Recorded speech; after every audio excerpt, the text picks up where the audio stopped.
جانور ذبح کرنے کا صحیح طریقہ، جانور ذبح کرنے کا صحیح طریقہ کیا ہے؟ دعا بھی بتا دیں حافظ عاصم دہلی سے۔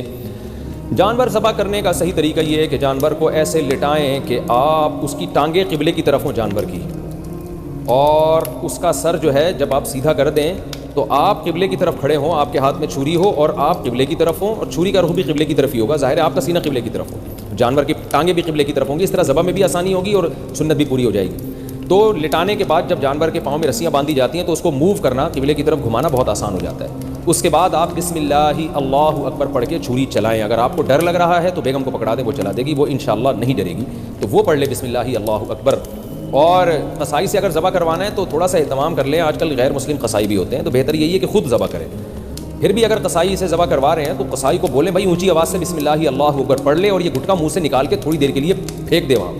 اللہ کا ذکر کا وقت ہے، ایک شاعر اسلام کو زندہ کیا جا رہا ہے، ابراہیم علیہ السلام کی سنت کو پورا کیا جا رہا ہے، یہ گٹکے کا ٹائم نہیں ہے۔ قصائیوں نے منہ میں گٹکے رکھے ہوتے ہیں، اتنی اسمیل آ رہی ہوتی ہے، اور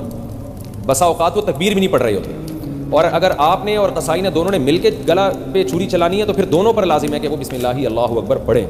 اور پھر 4 رگیں کاٹ کے چھوڑ دیں۔ یہ جو حرام مغز میں چھرا مارتے ہیں یہ بہت غلط حرکت ہے، یہ نہ کرنے دیں قصائیوں کو، اس سے جانور کو تکلیف بھی ہوتی ہے اور بلڈ بھی صحیح طرح نکل نہیں پاتا، یہ اور گوشت کی لذت بھی ختم ہوتی ہے، گوشت میں بیماریاں بھی پورے طور پہ، جو بلڈ میں بیماریاں وہ بھی نہیں نکل پاتی ہیں اگر کوئی بیماری اس جانور میں، تو ہر طرح سے دنیا کا نقصان بھی آخرت کا نقصان بھی، تو اس کو نہ کرنے دیں۔ یہ حرکت کر لے گا تو جانور حرام نہیں ہوگا، لیکن یہ مکروہ ناپسندیدہ عمل ہے، تو 4 رگیں کاٹ کے چھوڑ دیں اور اس کو تڑپنے دیں، بلڈ سارا نکل جائے گا، اللہ آپ کی قربانی قبول کرے گا۔ اس کے بعد جب وہ ٹھنڈا ہو جائے تو کھال اتاریں اور پھر کھائیں، اور ہمیں بھی دعاؤں میں یاد رکھیں۔ قصائی کے ساتھ چھری پر ہاتھ رکھا تو دعا کون پڑھے گا؟ اگر قصائی نے بھی چھری پر ہاتھ رکھا اور دونوں مل کے ذبح کر رہے ہیں تو دونوں پر تکبیر واجب ہے، ایک نے بھی چھوڑ دی تو جائز نہیں ہے، اس لیے اس کو بولے بھائی جب تو چھری پر ہاتھ رکھے تو بھی تکبیر پڑھے۔ اگر وہ بھول گیا تو پھر جائز ہے، لیکن اگر جان کر اس نے چھوڑ دیا تو پھر جانور حلال نہیں ہے۔